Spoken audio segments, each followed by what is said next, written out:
देश के प्रधानमंत्री नरेंद्र मोदी ने बुधवार को आइसलैंड के प्रधानमंत्री से मुलाकात की। इस दौरान दोनों नेताओं ने व्यापार, ऊर्जा और मत्स्य पालन जैसे क्षेत्रों में सहयोग और द्विपक्षीय रिश्तों को बढ़ावा देने के तरीकों पर चर्चा की।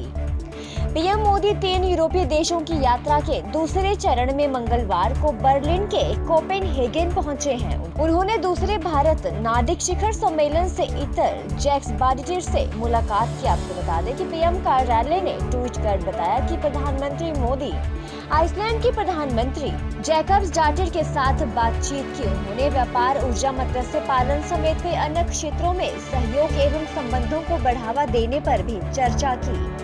दोनों प्रधानमंत्रियों ने अप्रैल 2018 में स्टॉकहोम में पहली भारत नार्डिक शिखर बैठक के दौरान अपनी पहली बैठक को गर्मजोशी से याद किया। उन्होंने कहा कि इस वर्ष दोनों देश राजनयिक संबंधों की स्थापना की 50वीं वर्षगांठ मना रहे हैं। वहीं विदेश मंत्रालय ने कहा कि दोनों नेताओं ने विशेष रूप से भू-तापीय ऊर्जा, नवीकरणीय ऊर्जा, मत्स्य पालन, खाद्य प्रसंस्करण, ब्लू इकोनॉमी, आर्कटिक डिजिटल विश्वविद्यालय और संस्कृति समेत शिक्षा के क्षेत्र में आर्थिक सहयोग को और मजबूत करने के तौर तरीकों पर चर्चा की। भू-तापीय ऊर्जा एक ऐसा क्षेत्र है जहां आइसलैंड की विशेष विशेषज्ञता है।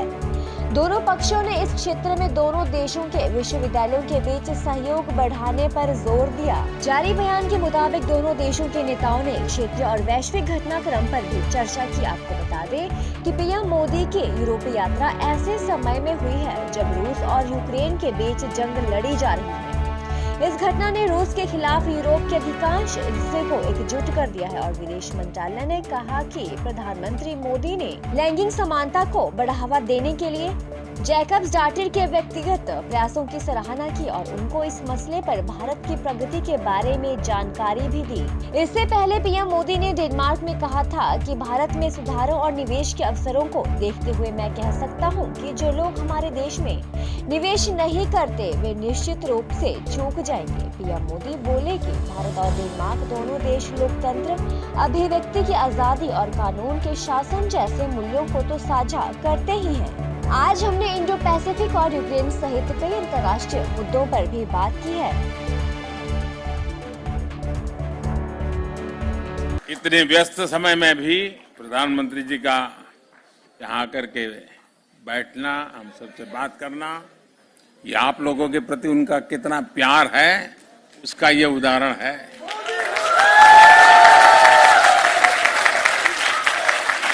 साथियों, मैं आपसे जो बता रहा था कि हम जो भी अच्छा करने का प्रयास कर रहे हैं उससे दुनिया लाभान्वित होती है।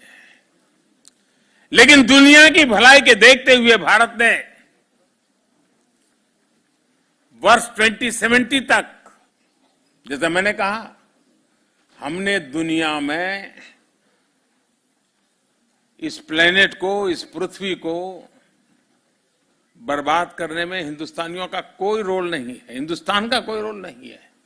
उसके बावजूद भी भारत ने वर्ष 2070 तक नेट जीरो का संकल्प लिया है। भारत दुनिया के उन चंद देशों में है जो इस दिशा में किए गए अपने कमिटमेंट को समय से पहले पूरा कर रहा है। नॉन फोसिल सोर्सेज से 40% इंस्टॉल्ड कैपेसिटी का जो लक्ष्य हमने रखा था, और लक्ष्य में हमारा डेडलाइन था 2030। अभी तो 2030 काफी दूर है, लेकिन उस काम को हमने 9 साल पहले ही पूरा कर लिया जी।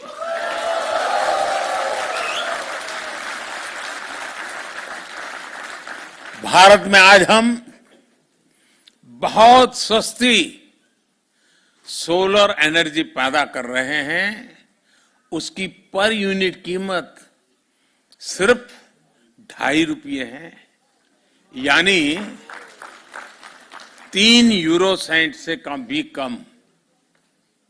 1 यूनिट बिजली 3 यूरो सेंट से भी कम।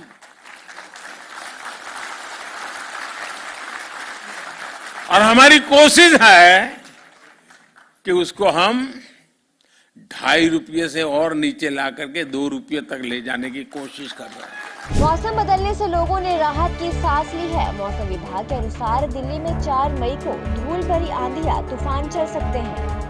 बुधवार को न्यूनतम और अधिकतम तापमान के क्रमशः 27 डिग्री सेल्सियस और 40 डिग्री सेल्सियस रहने की संभावना है। इस जानकारी के अनुसार 4 और 5 मई को एक और पश्चिम विक्षोभ का पूर्वानुमान है। शहर में कम से कम 2 से 3 दिनों तक लू चलने की संभावना नहीं है। तापमान में 6 मई तक 40 डिग्री सेल्सियस के आसपास रहने का अनुमान है। मौसम विभाग ने कहा कि बुधवार से महाराष्ट्र के कुछ हिस्सों में और शुक्रवार से राजस्थान के कुछ इलाकों में फिर से गर्मी का प्रकोप बढ़ सकता है। जी हां, पश्चिम विक्षोभ के प्रभाव के कारण पंजाब, हरियाणा, उत्तर प्रदेश और राजस्थान में अगले 2 दिन तक कहीं-कहीं हल्की बारिश, धूल भरी आंधी और 50 किलोमीटर प्रति घंटे की रफ्तार से हवाएं चलने की संभावना है। मौसम विभाग की माने तो देश के सभी भागों में गर्मी का प्रकोप कम हुआ है और राजस्थान, पंजाब, दिल्ली और हरियाणा में अधिकतम तापमान में 2 से 4 डिग्री सेल्सियस तक और गिरावट आई है। आपको बता दें कि मौसम विभाग के अनुसार उत्तर पश्चिमी और मध्य पूर्वी भारत के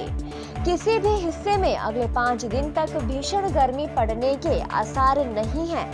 विभाग के अनुसार उत्तर पश्चिम भारत और मध्य भारत के अधिकतर हिस्सों में अगले 2 दिन तक अधिकतम तापमान में कोई विशेष बदलाव का पूर्वानुमान नहीं है। इसके बाद पारे का स्तर 2 से 3 डिग्री सेल्सियस बढ़ सकता है। तो वहीं बात हिमाचल की जाए तो प्रदेश में भारी बारिश के चलते लोगों को काफी परेशानी का सामना करना पड़ रहा है। जी हां, पानी से नाले लबालब हो चुके हैं, जिससे पानी घरों के अंदर तक पहुंच गया है। इससे लोगों को खासी परेशानी का सामना करना पड़ा है। तो वहीं जम्मू कश्मीर में भारी बारिश के चलते लोगों को परेशानी हो रही है। जी हां, तेज बारिश के चलते बुधवार को 2 घटनाओं में 2 लड़कियों की मौत हो गई है और भूस्खलन के कारण जम्मू श्रीनगर राष्ट्रीय राजमार्ग को बंद करना पड़ा है। आधिकारिक जानकारी के अनुसार क्षेत्र में मंगलवार तड़के घने बादल छाए रहे, जिससे बारिश हुई और तापमान में 3 डिग्री सेल्सियस से ज्यादा की कमी आई है। जी हां, अधिकारियों ने ये भी कहा कि उधमपुर जिले में मनवाल इलाके में बिजली गिरने से 13 वर्षीय लड़की झुलस गई है और मंगलवार रात को एक अस्पताल में उसकी मौत हो गई है। एक अन्य घटना में डोडा जिले में चरला क्षेत्र में जंगल में लकड़ी काटने गई 18 वर्षीय एक लड़की के ऊपर पेड़ गिर गया, जिससे उसकी मौत हो गई। मिली जानकारी के अनुसार जम्मू क्षेत्र में कुछ घरों पर पेड़ गिर गए हैं, जिससे वे क्षतिग्रस्त हो गए हैं। इसके अलावा डोडा, किश्तवाड़, रियासी और राजौरी जिलों में बिजली की लाइन पर पेड़ गिरने से बिजली आपूर्ति बाधित हुई है, जिसे बाद में बहाल कर दिया गया। तो वहीं जोधपुर जिले में ईद के दिन हुए उपद्रव का सिलसिला अभी तक नहीं थमा है। अभी तक 141 लोगों को गिरफ्तार किया जा चुका है, जबकि शहर में मंगलवार से लागू कर्फ्यू लगातार दूसरे दिन आज बुधवार को भी जारी रहा। तो वहीं मुख्यमंत्री अशोक गहलोत ने कहा कि शहर में अब शांति है। मिली जानकारी के अनुसार जोधपुर शहर में स्थिति नियंत्रण में है और शांति व्यवस्था बनाए रखने के लिए पुलिस हर संभव कदम उठा रही है। जिले में शांति और सौहार्द बिगाड़ने के आरोप में अभी तक कुल 141 लोगों को गिरफ्तार किया जा चुका है। इनमें से 133 को धारा 151 जबकि 8 को अन्य धाराओं में गिरफ्तार किया गया है। आधिकारिक जानकारी के अनुसार ईद के दिन हुई हिंसक घटनाओं के सिलसिले में अब तक पुलिस ने 4 प्राथमिकियां दर्ज की हैं और लोगों ने 8 प्राथमिकियां दर्ज कराई हैं। उपद्रव में 9 पुलिस कर्मियों को चोट आई है और सभी खतरे से बाहर बताए जा रहे हैं। तो वहीं 3 अन्य असैन्य नागरिक भी घायल हुए थे और अब उन्हें भी खतरे से बाहर बताया जा रहा है। तो वहीं उदयपुर में इस संबंध में सवाल करने पर सीएम गहलोत ने पत्रकारों को कहा कि जोधपुर में अब शांति है और संभावना के प्रयास किए जा रहे हैं। मुख्यमंत्री के निर्देश पर जोधपुर पहुंचे गृह राज्य मंत्री राजेंद्र सिंह यादव व अन्य ने स्थिति का जायजा लिया और पुलिस प्रशासन को मजबूत कानून व्यवस्था बनाए रखते हुए धारा 144 व कर्फ्यू का सख्ती से पालन करने के निर्देश भी दिए हैं। यादव ने कहा कि दोषियों को बिल्कुल भी बख्शा नहीं जाएगा। हुआ है कल देर रात से वो बहुत ही दुर्भाग्यपूर्ण है और मैं समझता हूँ कि हमारी राजस्थान की और मारवाड़ की परंपरा रही है। सभी समाज के सभी धर्मों के लोग हमेशा प्रेम से भाईचारे से रहते आए हैं मैं अपील करना चाहूँगा कि तमाम लोग शांति बनाए रखें और तनाव समाप्त करें, क्योंकि ये तनाव हिंसा का माहौल के भी, और जो लोग फिर भी ऐसे कोई तत्व एंटी सोशल एलिमेंट आते हैं तो सख्ती से निपटा जाएगा। ये मैंने पुलिस को निर्देश दे दिए हैं और समय रहते हुए मैं समझता हूँ कि सबको समझना चाहिए कि सब मिलजुल करके जो मार्मिक अपील है, जो मैंने सुना है कि वहाँ पर कुछ लोगों ने और कुछ नेताओं को मैं अपील करना चाहूँगा, चाहे कोई राजनीतिक पार्टी नेता हो, कि जो राजनीति में कार्यकर्ता है या नेता है, जनप्रतिनिधि है किसी पार्टी का हो, अपनी पार्टी के लोगों को, अपने मिलने वाले लोगों को, सबको संदेश करे कि किसी भी कीमत पर झगड़ा नहीं होना चाहिए, हिंसा नहीं होना चाहिए। और मुझे उम्मीद है कि इस परंपरा का निर्वहन करने के लिए तमाम पार्टी के लोग एकजुट रहेंगे। देश की राजधानी दिल्ली में पानी का संकट गहराने लगा है। जी हां, इसी के चलते यमुना नदी में पानी के प्रवाह में भारी कमी दर्ज की गई है। वजीराबाद में जल स्तर बहुत तेजी से कम हो रहा है। ऐसे में दिल्ली जल बोर्ड ने हरियाणा सिंचाई विभाग को पत्र लिखा है और पानी छोड़ने की अपील की है, ताकि वजीराबाद में घटते जल स्तर को बढ़ाकर इस संकट से निपटा जा सके। आपको बता दें कि इससे पहले अप्रैल में भी दिल्ली जल बोर्ड ने हरियाणा को ऐसा ही पत्र लिखते हुए पानी छोड़ने की मांग की थी। दिल्ली जल बोर्ड ने अपने पत्र में कहा है कि वजीराबाद में यमुना का जल स्तर 672.2 फीट रह गया है। ये सामान्य जल स्तर 674.5 फीट से 2 फीट कम है। पत्र में आगे कहा गया है कि हरियाणा से नदी का जल दिल्ली लाने वाले CLC यानी कि कैरिड लाइनेज चैनल और DSB दिल्ली सब ब्रांच में भी उतार चढ़ाव देखा जा रहा है। CLC में सामान्य 683 क्यूसेक के मुकाबले 563 क्यूसेक पानी है। इससे जल का उत्पाद प्रभावित हो रहा है। दिल्ली जल बोर्ड ने हरियाणा से अतिरिक्त 150 क्यूसेक पानी छोड़ने का अनुरोध किया है, ताकि जल संकट से निपटा जा सके। इतना ही नहीं, दिल्ली जल बोर्ड ने मांग करते हुए कहा कि मानसून तक इस अतिरिक्त पानी को छोड़ा जाए, जब तक यमुना में बारिश के कारण अतिरिक्त जल न आने लगे। तो वहीं मनसे अध्यक्ष राज ठाकरे ने अपने कार्यकर्ताओं की गिरफ्तारी पर नाराजगी जाहिर की है। जी हां, उन्होंने कहा कि वह लाउडस्पीकर के विरोध में अपने अभियान जारी रखेंगे। राज ठाकरे ने कहा कि आज हम नियमों का पालन कर रहे हैं, तो हमारे कार्यकर्ताओं को गिरफ्तार किया जा रहा है और जो लोग कानून का उल्लंघन कर रहे हैं वो खुलेआम घूम रहे हैं। यहाँ उन्होंने दो टूक कहा कि हमें एक दिन लाउडस्पीकर बजाने के लिए परमिशन लेनी पड़ती है और वो यानी कि मुस्लिम समुदाय के लोग साल के 365 दिन बिना किसी रोक टोक के लाउडस्पीकर बजाते हैं।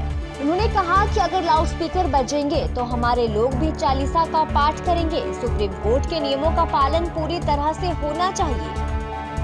यहाँ उन्होंने कहा कि सवाल मुझसे नहीं बल्कि सरकार से पूछे जाने चाहिए।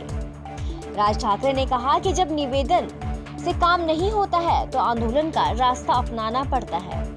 अपने कार्यकर्ताओं की गिरफ्तारी पर नाराजगी जाहिर करते हुए मनसे प्रमुख ने कहा कि जिन्होंने हमारी बात मानी उनको दिल से शुक्रिया। बकौल ठाकरे, मेरे पास सुबह से मुझे फोन आ रहे हैं, न सिर्फ महाराष्ट्र से बल्कि राज्य के बाहर से भी लोग बता रहे हैं कि 90 से 92% तक अजान लाउड स्पीकर पर नहीं हुई। हम उन्हें धन्यवाद कहते हैं कि उन्होंने हमारे विषय को समझा।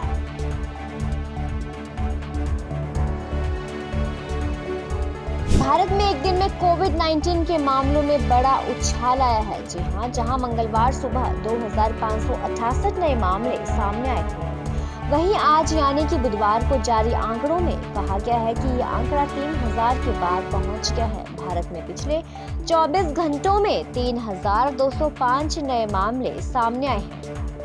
उपचाराधीन मरीजों की संख्या बढ़कर 19,509 तक पहुंच चुकी है। जी हां, इस दौरान कोरोना से 31 लोगों ने अपनी जान भी गंवा दी है।